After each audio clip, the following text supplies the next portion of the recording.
Thank you very much. And thank you for joining us tonight. We're going to be talking about gardening in the winter and all the things that we need to do. Although I realize that by this time, it's already a little bit late. I need to do certain things. I'd like to tell you certain things about myself and the extension. We are under the auspices of Kansas State University.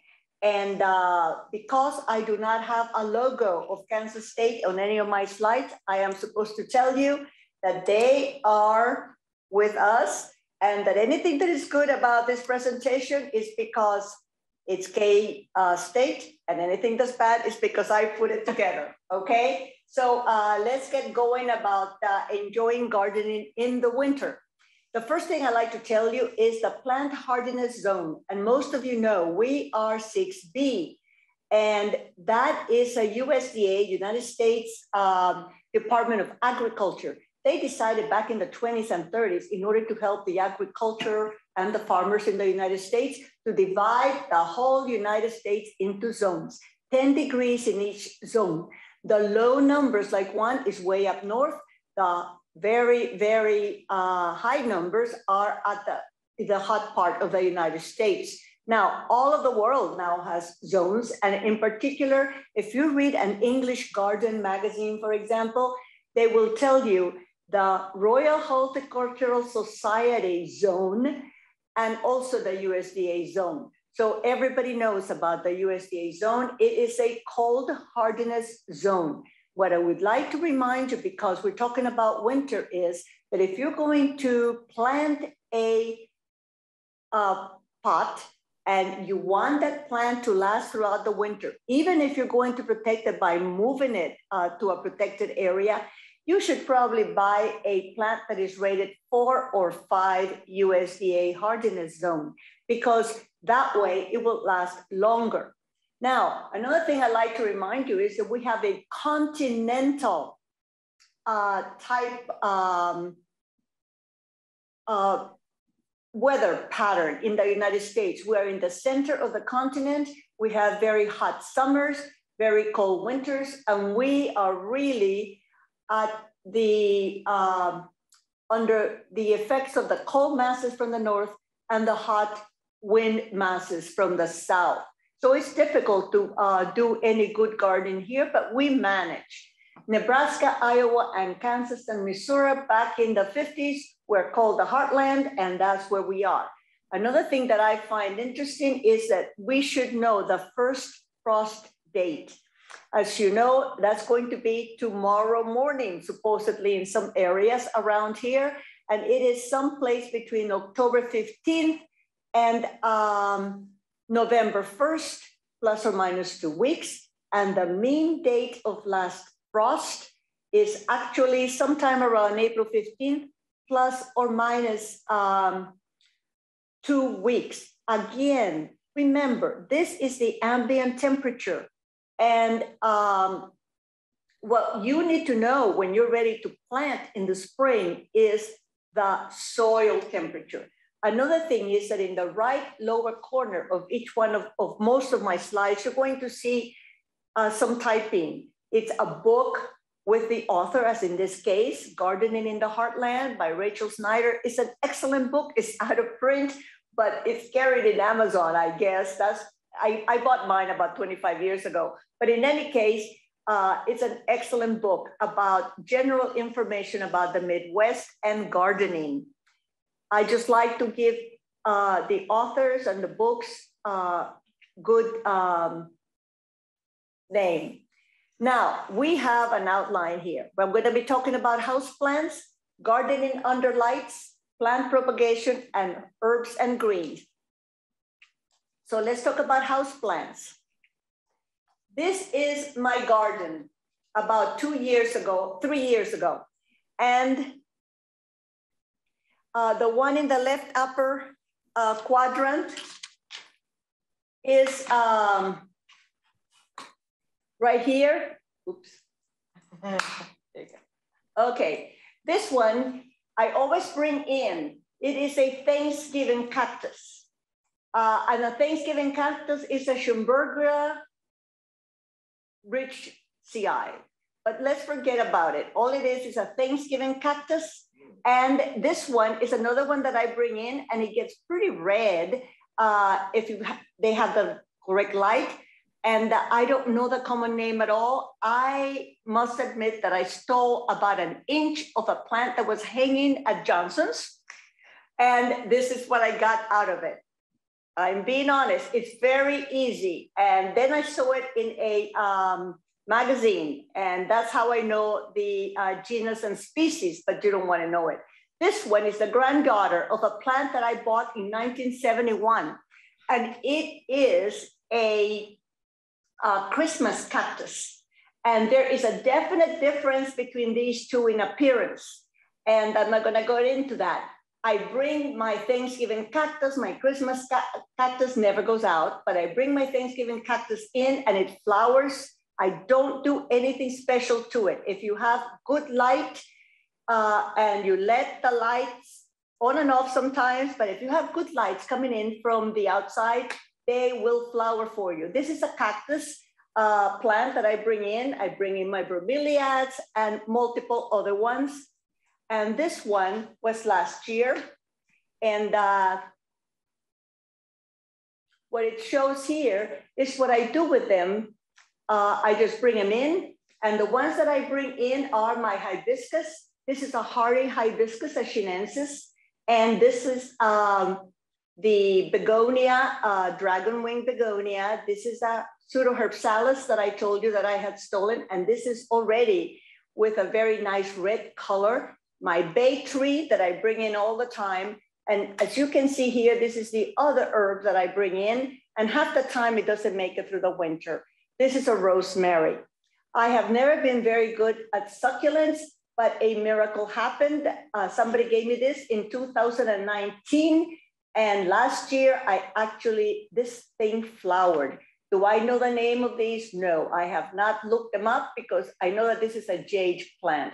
But succulents are not really my thing, except that now I'm going to start being interested because not only did I get wonderful flowers from this, but I also got 3 other ones to flower. So it's very easy. And what I do in the summer, this is my garden, is I bring out all these plants and I actually bring the pots out. It gives your garden height. So if you make it through the winter with these plants, you can put them outside. This is that cactus that you saw. This is that red plant that I told you about. I bring out all of my amaryllis and cactus and my begonias and my hardy hibiscus. And when do you bring your plants that you want to save through the winter in? Well, it's a little late now, but when temperatures are about 40 to 50 degrees, you should start thinking about bringing any annuals. And the tropicals will definitely suffer damage at 40 degrees Fahrenheit. And if you have tender perennials, before hard freezing temperatures. And the reason is because they are root hardy. That's the word that we use. Anything can die above the ground, but the roots are alive.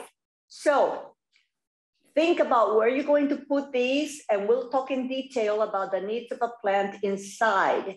But think about your site before you bring them in.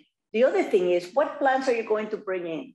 I think it's a personal attachment type of situation. In other words, do you love this plant for whatever reason? I don't want to know. Or you think they're too expensive to replace, or maybe they're so old that you will never find a replacement. But whatever your reason for bringing them in is, be sure you bring only healthy plants in. Now, some plants will continue to grow during the winter, and they may even produce blooms and new leaves, etc. Coleus is one of them, but has a tendency to get leggy. Fibrous begonias, the same thing. Fuchsias, I stopped doing fuchsias about 15 years ago. With the heat that we have around here, they always looked as if they had anemia, and they are pest magnets. So I don't have them, but every list in every book about plants that live in your home during the winter and make it through the winter, fuchsia is in that list. Geraniums, they need lots and lots of light. And anything that you bring in, particularly coleus and geraniums, be sure that you prune them because you don't want leggy plants around. A hibiscus, you bring hardy hibiscus in, they will drop the leaves, but they will go merrily along, perk up, and they will produce these wonderful blooms that you saw in mine. Cymbidiums will produce stalks and flowers. Amaryllis will produce flowers. Mandavillas, as far as I'm concerned, are pest magnets, but you can save them if you work hard at them. Now, make sure that you acclimate the plants to lower light before you bring them in at home. Remember that even the brightest window in your home has probably the same light level as a bright shady area in your summer garden.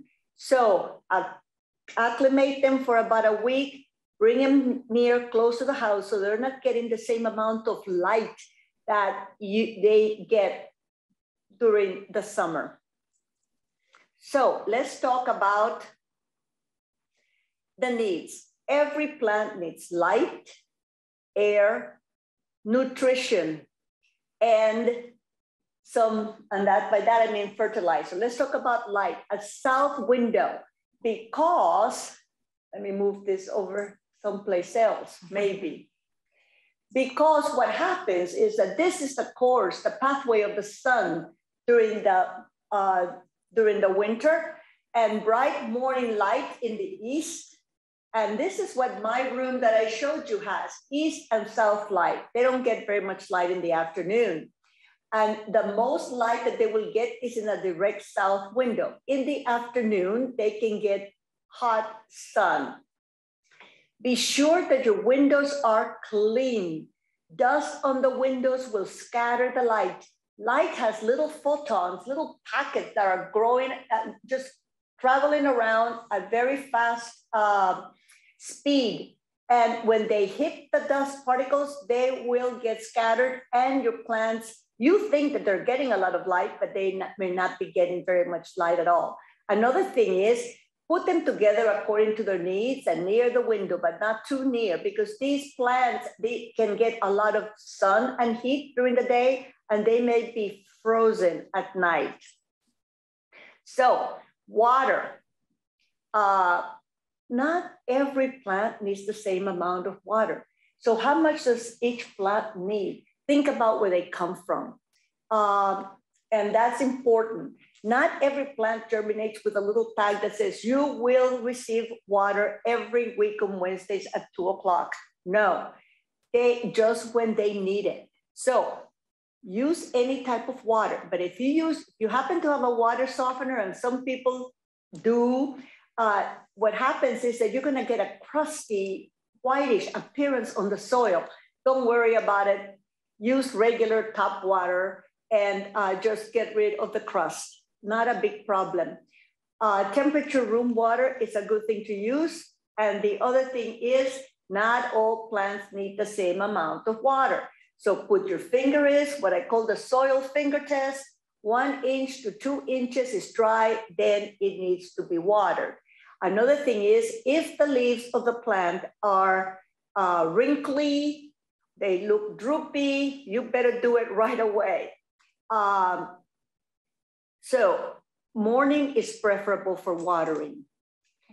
Water the soil only. The leaves don't need to be watered at all. And the other thing is, if you do it with a lot of force, you will spread some of the soil on the leaves. And what you're doing is, you're giving a lot of the powdery mildew, fungus, etc., all of these infections a chance to get to the leaves. So water the roots and water softly. Water until you get water out of the pot, and make sure that you have good drainage holes at the bottom of each pot. That is very important. Make sure that every one of your pots is on some type of receptacle that does not allow water or moisture to get on the surface where you have your plants, because you don't want to have the ruined table or the ruined glass or whatever. So pour water into the soil softly, see it coming out, and do not let your pot in that water for more than 15 minutes, half an hour. Take it out because the roots need to breathe and they do not want to drown. More plants die from drowning or too much water than from being too dry. So watering is difficult because many times, let's get rid of this somehow. Overwatering and underwatering have the same appearance, shriveled stems, the browning of the tips of the leaves, the yellow leaves, the overall appearance. And so how you decide sometimes, you see that the plant is not doing very well. Well, look at the soil, put your finger in. If it's dry, then water it. If it's not dry, maybe you're overwatering. One of the things about an overwatered plant is that you're going to have dead leaves, brownish leaves, but the leaves that are still green look shiny or look alive, but they look droopy. The other thing is if you have a water softener or if you put in too much fertilizer, you can get little crusty or concretions, crusty areas on the leaves. This is rare, but you can see it. That means that you either have too much mineral in your water or you're giving it too much fertilizer. And talking about fertilizer, you can use the granular fertilizer as a top dressing or water soluble. What I do, and I'm just quoting myself and an accumulation of knowledge from everything I've read. What I do is I give it about a quarter of the amount that I usually do in the water. So if I usually put in a gallon a teaspoon or a tablespoon, give it a quarter of that. And every time I water that plant is getting fertilizer. Then after about 3 weeks of that, I use plain water for a week. And then I again renew the pattern of doing fertilization every time I water, but make sure that it's very, very small amount of fertilizer in that water. It's very important that you do not over fertilize because you can kill the plant. And a lot of times we need grooming just because we want the plant to look nice. And here's something that you can do for the plant, make it nice. No square lines. Just make it a little at an angle if you're gonna cut that brown tip. And the other thing is, in this case, we are cleaning the dusty leaves. You see the dust over here. We do it because we want the plants to look clean, I guess, and shiny. But remember one thing, dust will scatter the light that hits that plant. And you think you have it in the perfect spot. And how come this plant is not doing too well? Because a lot of the light is being scattered. And without light, there is no photosynthesis. Again, all of these pictures are from Garden Gate webcast. I pay for a year and you can watch any webcast that Garden Gate magazine puts together. And this is Jennifer Howe. And when you bring the plants in, make sure that you check the pots under the rims and under the base of the pot. You do not want to bring problems into your house because once they're in your house, they want to take over. And learn what the names of the things that you see. For example, these are aphids.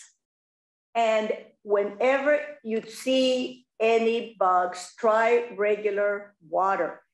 Just spray them with water and try to get rid of the bugs. Then you move up to something that is a little more complex, like insecticidal soap, and we'll talk about that in a second. Or you can move to pyrethrin spray, and even though I don't put it here, get rid of it. There are some times when you just have to admit. And I want to show you spider mites. If you are looking at this presentation, you probably have seen spider mites, but not only do they have this wonderful webby pattern, but they also make the surface of the leaves kind of whitish and sticky looking, just dirty, ugly looking. And again, start with the simplest, the one that does the planet that least harm, plain water. Then you can move to insecticidal soap or soap solutions, leaf shines, get rid of it, or actually cut the infected part. Now, mealy bugs. These are mealy bugs, the same thing. Actually, systemic insecticide if you want to save it, etc. And this water will not take care of scale. The first thing you can do is cut off the infected part. Get rid of that leaf, get rid of that branch, and you can do systemic insecticide, horticultural oil, but I can tell you that water or insecticidal soap will not do it. And of course, fungus gnats. Don't overwater because they love moist soil. This is a sticky trap. And I'll tell you, you'll see where I keep my things during the winter. And I automatically, before I bring any plants in, I put a lot of these out, about 5, 6 of them in high places because they're flying around and they're going to trap these. You want to prevent. So believe that all the plants that you can possibly bring into your house have pests. Check them out, clean the pots, clean the surface of the soil before you bring them in. And if you find anything before you bring them in, or when they're already inside your house, try the spraying of regular water or make a soapy spray. 1 teaspoon non-detergent soap to 1 quart of water or whatever you love to use and spray them. And remember, if you see spider mites, they have a 70-day life cycle. So you need weekly spraying for 3-4 weeks. And if you see white flies or any unidentified flying objects, make sure that you do the yellow sticky cards. Now, when you bring them in, you're going to lose leaves. I mean, you just expect that. But be sure that you don't put them near a heating or an air conditioning vent. They don't like to get these wafts of air. And if this happens, make sure you take off all of the superficial dead material. And this person will not have a nice rug. Make sure you have always a plate that is impermeable so that your rug stays nice throughout. One of the things that you can do through the winter when you're taking care of your plants is to repot. And so whenever I read any of the books, they tell you to, quote, tease out the roots. And that's great and that's fine. But back in the early 70s in Minneapolis, I went to a course on bonsai because I was growing bonsai. And this was at Bachman's, the best nursery I've ever been to, but be that as it may. What they told me to do, and I still do it, is get the sharpest knife in the world and take a disc off. See all these circling roots? You don't want that. They're gonna kill that plant. So just take this off with a very sharp knife and then make 2 big slits, 180 degrees from each other. One, let's say north and south, one east and the other one on the west. And then once you do that, you can actually put it back in the same pot. Now, if you're going to pot up, like here, a smaller pot to a larger pot, then tease them out and so forth. You can also prevent loss of moisture by putting some of the material that they sell for that in the nurseries. Some of it is made out of paper, some of it is made out of wood coverings. But if you do that, make sure that you always check the soil underneath whatever it is that you use, or gravel. Make sure that you know the status of the soil underneath any upper surface covering that you use. I double pot a lot because I have the ugly pot inside and the pretty pot outside. And it's a double protection for the floor or whatever it is that you're going to try to protect.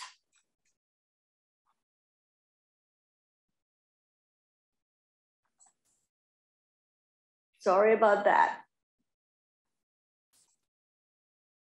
Okay. There are some flowers that will flower in the winter. I mean, some plants that will flower in the winter, and I think I mentioned them, the coleus, the geranium. These two like bright lights, they get leggy. Before you bring them in, prune them really short, and you're going to get a very nice looking plant throughout the winter. And this is the nicest plant. It gives you flowers. I have one for 2 years, and it just produces plants constantly. Begonias will look nice throughout the winter also. And I forgot, I do bring the bolivienses. These kind of are droopy begonias, and they last a long time. The bromeliads, they will not flower every year, but they will flower every year, or I mean, every other year, or every 2 years or 3 years. And they do produce a little pop. If you see it and you have time in the winter, cut it with a big sharp knife. Just divide them and then make 2 out of 1. The tropical hibiscus will flower throughout the winter if it's in bright light, and so will the calancho. There are some bulbs that require dormancy. And if you, let's say a canna, you can keep it inside, it might look nice, but the next year it won't produce as well for you if you bring it in. And all of these names here, the dahlias, the calla lilies, and so forth, they need a rest. They need a cool place. In the cannas, be sure that you wait until the last killing, the first killing frost. Then you take out all of the green and get the rhizomes out, put them on newspaper, get as much of the dirt out from around the rhizomes, and then let them dry for about 2 days. How do I keep them? And I have some, I use cannas a lot in my garden in pots. And some of them are 40 years old. When I first bought my first canna rhizome, it was $1. Now they run about $5 to $7. So you want to save them. And what I do after I let them dry for about 2 days is I get one of those plastic boxes that have a lot of holes on the walls. And then I put a garbage bag, plastic, and then on top, I put newspapers, and I put the canna tubers, and I do the same thing with the dahlias, and I cover them up. And every month or so, I look at them. If they look wrinkly and as if they're drying up, I put a little bit of water on them and cover them up again. Not a lot of work. Elephant ears, you can do the same thing for any gladiolas, the tuberoses, etc. I do keep about half of my elephant ears. It's not a trop, it's not a prairie garden plant, but I like them, and I've had them for quite a few years. I keep about half of them in a pot in a low light situation with very little water. And the reason for that is that in the spring, they're ready to go. And when I plant them, half of them won't have any green, and half of them will already have 1 or 2 leaves. And these are plants that you can buy to keep at home and garden inside. You can kill them. Yes, I've killed this plant with too much water. Now I know it was too much water, but the poor thing just died, drowned. I killed it. This one, make sure you look inside of your fern, because it gets powdery mildew, it gets all kinds of bugs. So the same thing with all of these. They require very little work. Do not overwater them. That's how they die. And they do need a low light. That's all they need. I love Hoya. And there was a time about 20 years ago when I had 5 huge ones hanging from the top of that garden room that I have with all the light. And I would climb up on a ladder every 2 weeks to see where they were infected.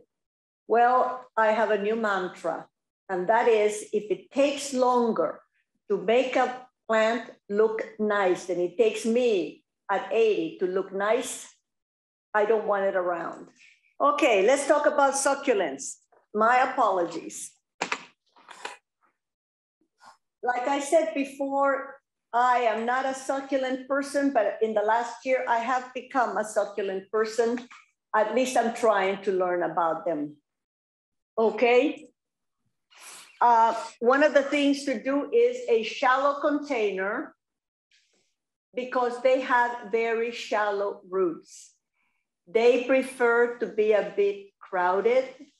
They need good drainage and plant together those that have the similar needs of light, water, and fertilizer. It makes your life easier and it makes them live a little bit longer.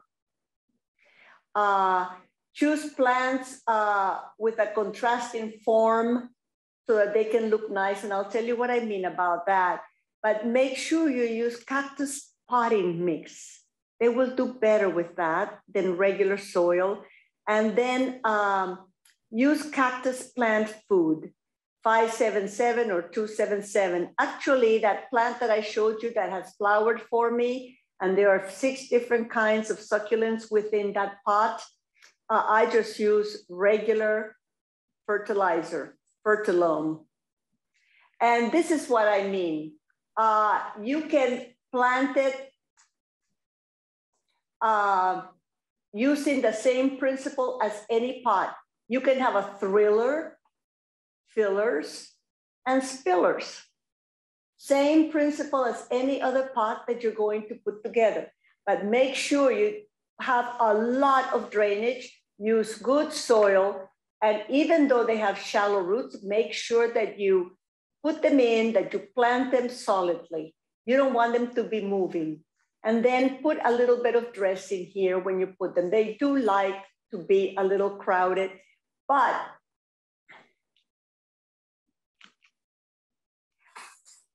there are a lot of things that you can do for this type of plant.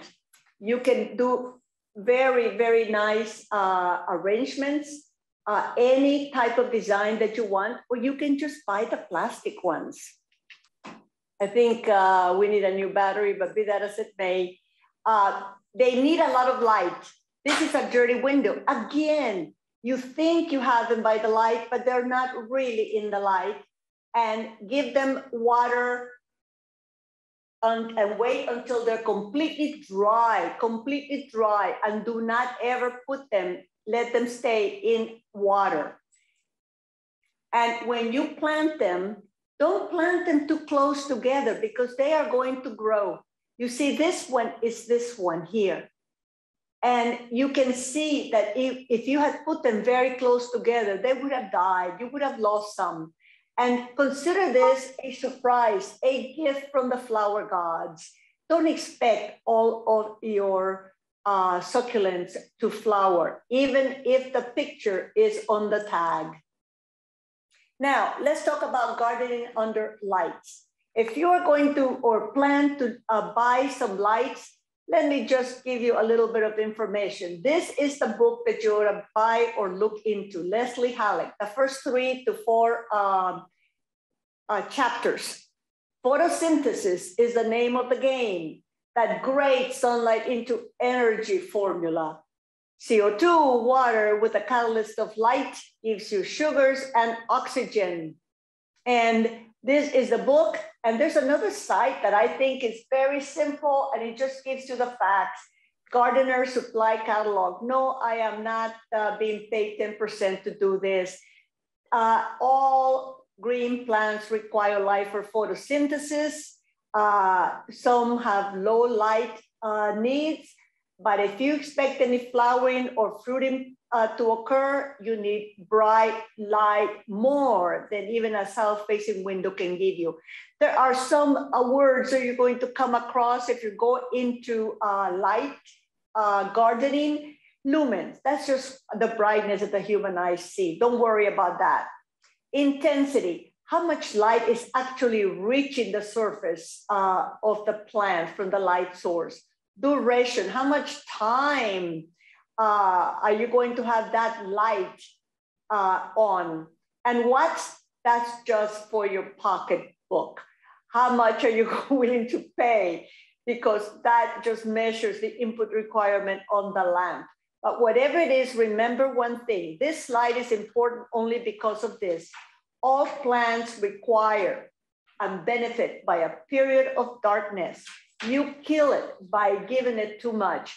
And this is a great book. It has 2 chapters on light gardening.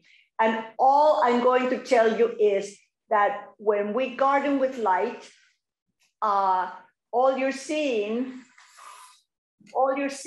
is a little part at the center of the light spectrum. And so whenever you see light around you, it's the white light, and it breaks up into the visible light. And you don't see it, but it's red, orange, yellow, green. And the red, orange, and yellow is for fruiting and flowering. And the blue spectrum is for vegetative, for the leaves. Most people tell you that plants don't use green light. Yes, they do, but it's a big problem that we don't want to get into. And so this is a spectrum that you're going to see: vegetative and fruiting and flowering. And this is what happens. White light comes in, prism breaks, and this is what it breaks into the different colors. I always think of Roy G. Biv, red, orange, yellow, that's Roy G, and then Biv B, V, I for indigo. And this is all you're seeing. This is the only part of the light spectrum that is photosynthetically active. And you're going to be talking about the blue light for vegetative growth, orange and red light for flowering and fruiting. And the only reason I'm even telling you this is because you are interested enough to come to a presentation. You probably are interested in knowing just a little bit more. Plants are affected by the type of light used, the strength of that light, and the distance of the light from the plant. Those are the important things in this slide. So these are what you're going to see in books. A footprint, it just means what the light covers, the area. Photoperiod, how much light. So if you want to do flowering and fruiting, 12-12, on off, and 16-8, good for vegetative phase. Do not keep the lights on all the time. It is not good, okay? So all you're going to remember from this slide really is that whatever you buy will not last you for years. After 2 or 3 years, whatever bulb you buy will depreciate in the amount of light that it produces, okay? Now, if you buy incandescent, it was Alva Edison. We're not going to talk about that. Fluorescent lights is what most people go out and buy. 20,000 hours of light for growing, about 3 years at 16 hours per day. So after 3 years, you're really not producing very much for your poor plant. Be sure that you buy something that it has less heat than an incandescent bulb. And that means that you can put it closer to the plants and your seedlings. It degrades over time. You're going to see labels that say T5, T8. What does that mean? T is a size by diameter. The smaller the diameter, the more efficient it is. And it's what most house growers are into. The other thing is you can have compact fluorescent CFL. That's what you're going to see in the package. One of the things about that is that you can put it into almost any lamp and you can just guide it towards the plant that you're interested in helping. And all this, the HID is fine, except that unless you're growing marijuana or have some big production in your house, you really don't need that. But you do need to know about LEDs, because you're going to go and you're going to see all types of things. These are all the things that are going to be available to you. But I think that this is interesting because if you only have one plant that you are interested in helping, you can buy one of these and you can just plug it into your lamp and put it next to your plant and you're going to help it. LED is the light emitting diode, costs less to run. It costs more to buy, but it's going to last about 5 times longer than the fluorescent. So you might want to consider that, even if the output from your wallet is going to be more. And remember, the same labels as all the other ones, T5, T8, and then you're gonna see HO for high output, VHO for very high output, and actually HO will do just fine. But the interesting thing is this dual band LEDs. Mix blue and red light, so you don't have to worry about it. They're gonna get the whole thing and they're going to choose what they want to use. You're going to have the blue spectrum and the red spectrum mixed, or you're going to choose one that is blue or one that is red. You can buy kits that will help you. And if you just have a small room and you don't want everybody to know that you're growing something, like my neighbors know that I'm growing because I have this kind of light hanging from my so-called nursery, which is a 2-car garage that I use to put my plants in. And I have hung these lights, blue and red mixed. So they produce this color. And everybody knows when I am growing things because they know.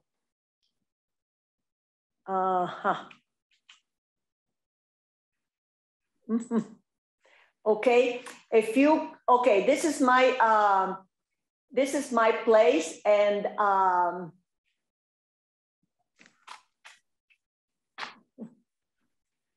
okay, you can be fancy and you can buy this from the catalogs. We're talking $2.99, and I don't mean $2.99. I mean $299, $300 for something like this.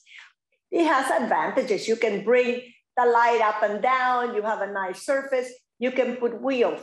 What I did was I bought from QVC, I'm not ashamed to say, these origami things, and I hung these lights that I bought from Amazon, and they have a lot of room, and I put all my plants in there, and you can see the red color. That's because I have the mixed band of lights.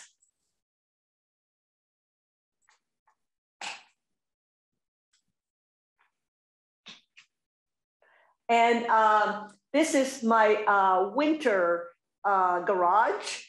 I have a table, I have 2 chairs. I go in there and I read because it's nice and warm and moist. And you can see that starting in about 2 weeks, I am going, this is not now, this was from 2 years ago.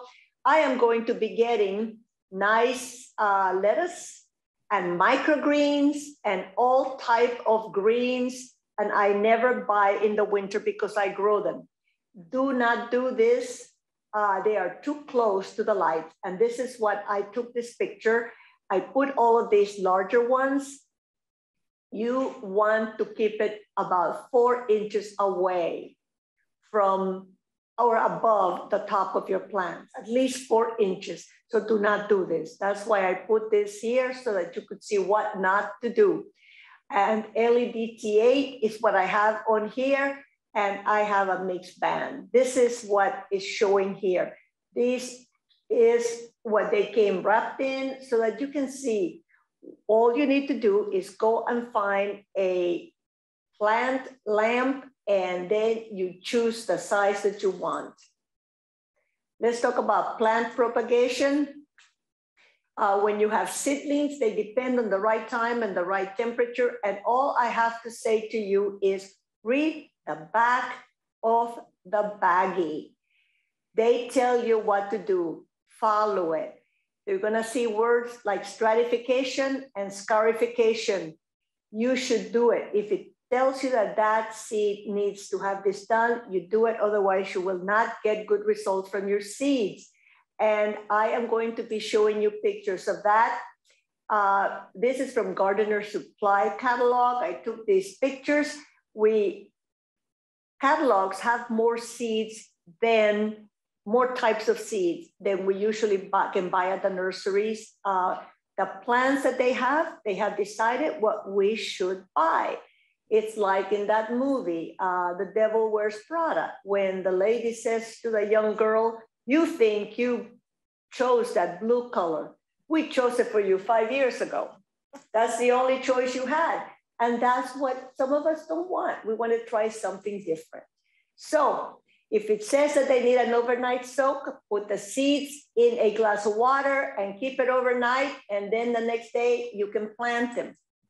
If it says that it needs scarification, it means that it has a lot of thickness, a very thick coat, and you can run a blade over it, or you can do what this person is doing over here with a toenail cutter.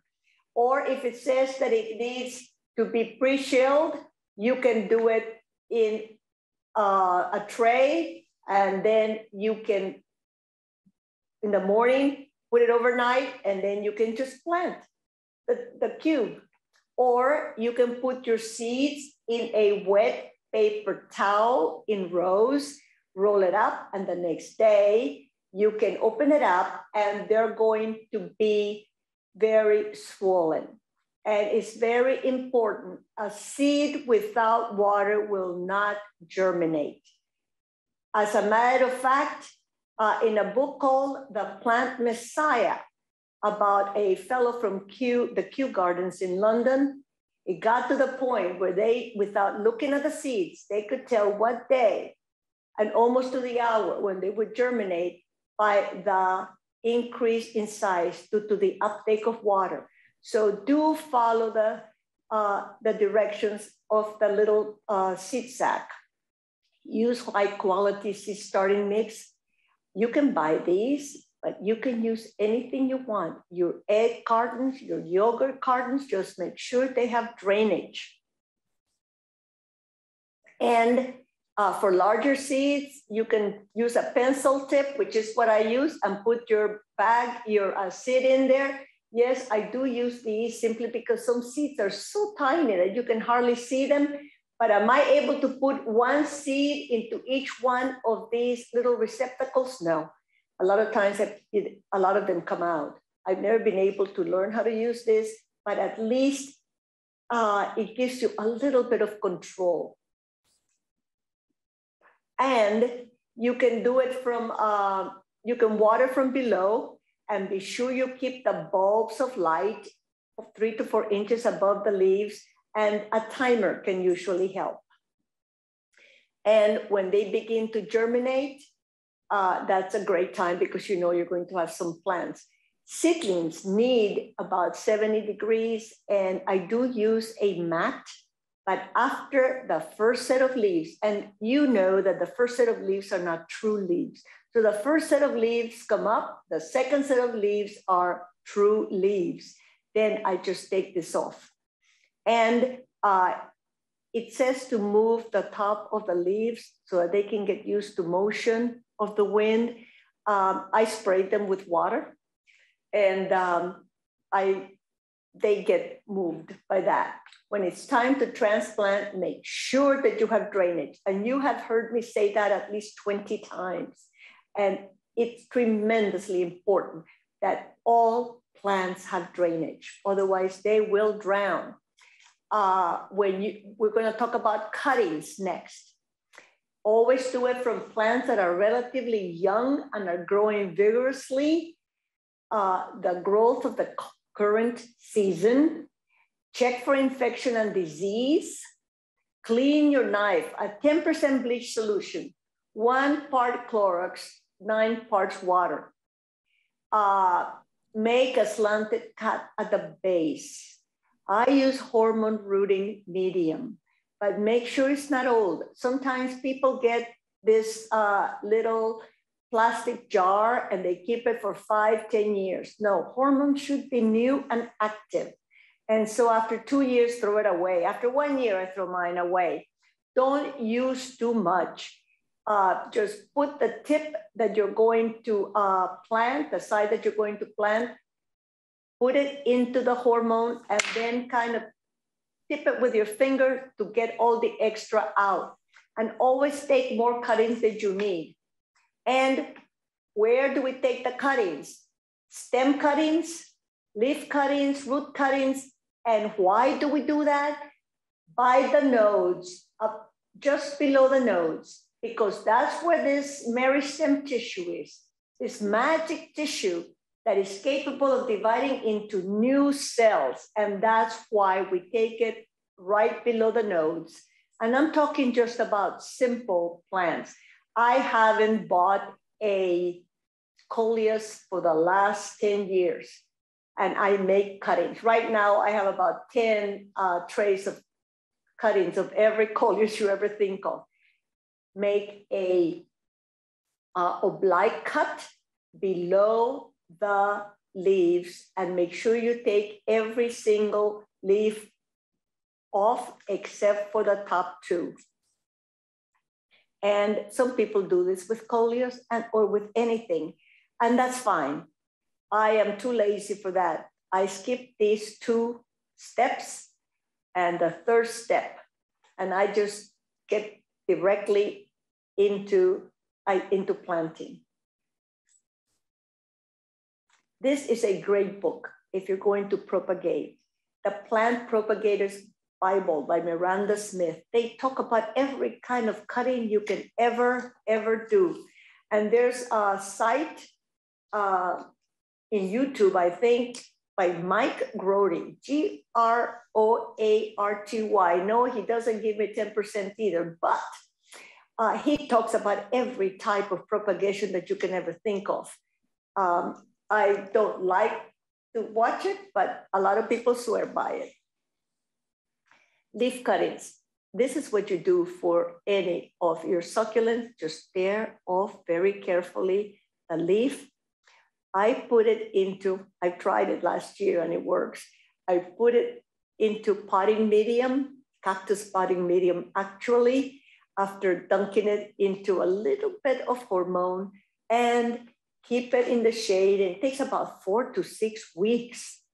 Actually, it took me about 8 weeks, but then you're ready to transplant.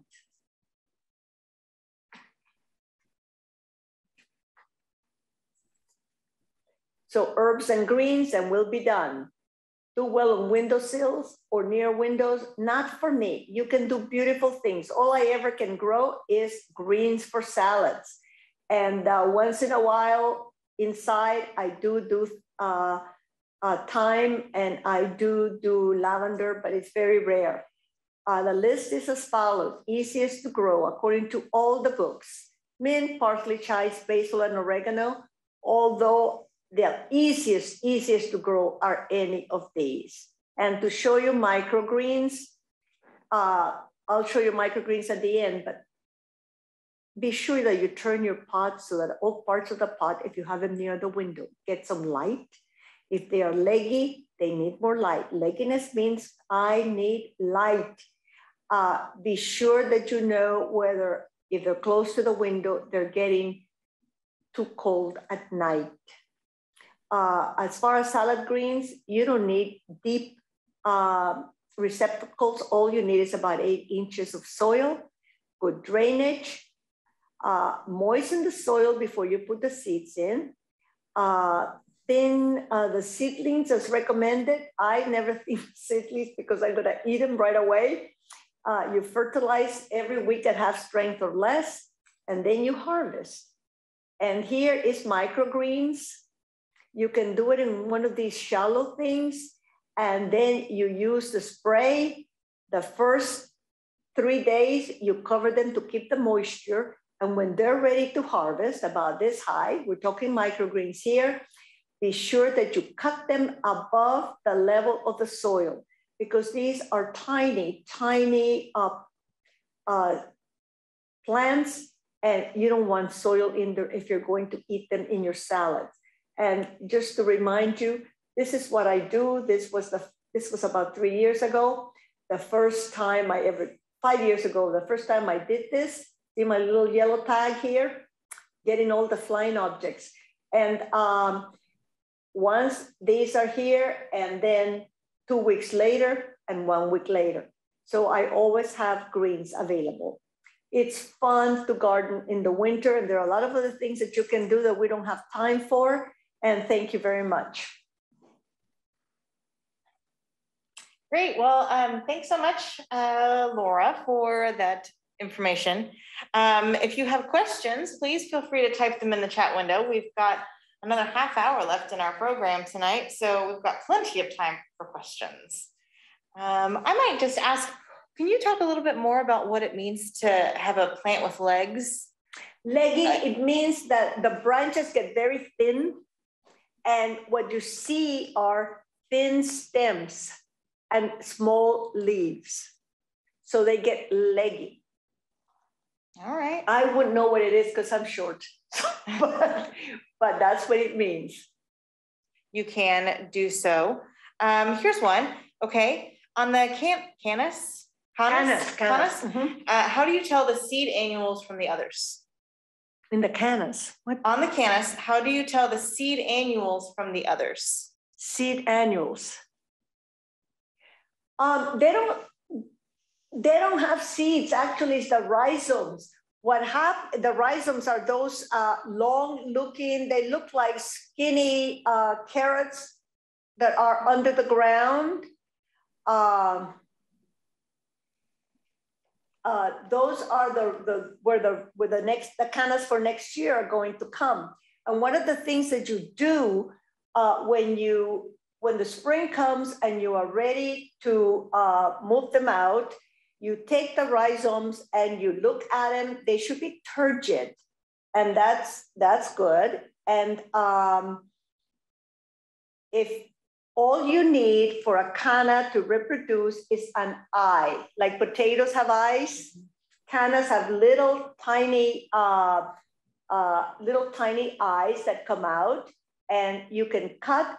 If anything looks soft, cut through it, and if it looks brown or yellow, keep cutting until you come to something that looks like a turnip color and is crunchy looking.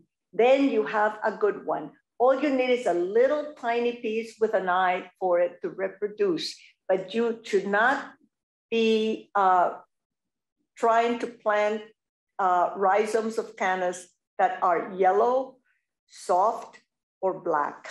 Well, so somebody had a follow-up question, and it says that she said that they bought a canna this summer and it's also producing seeds. Oh, yes.